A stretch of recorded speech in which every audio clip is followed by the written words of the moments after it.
Hi guys, I'm PP.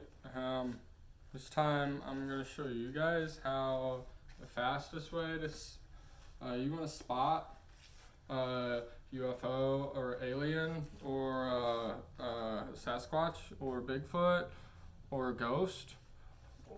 Well, ghost is hard. You'll have to practice, but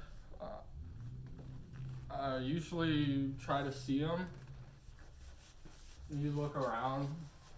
You're too slow. They're gone. And so, I turn fast, but also you want to be distracted. They're not going to know you're going to look. So I put an arm up. And then you get either way, one way or the other. And just be fast. And you can whistle, and you'll see them. Nobody's gonna believe you though. Nobody's gonna believe you. So you gotta make them stop. Make them give up. Yeah.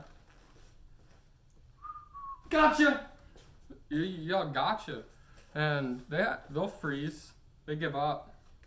Yeah, it works on my neighbors. They try to steal my cat, and I all gotcha. Well, they still took the cat because I was borrowing it, but it'll work on Sasquatch. Gotcha. So work on neck muscles.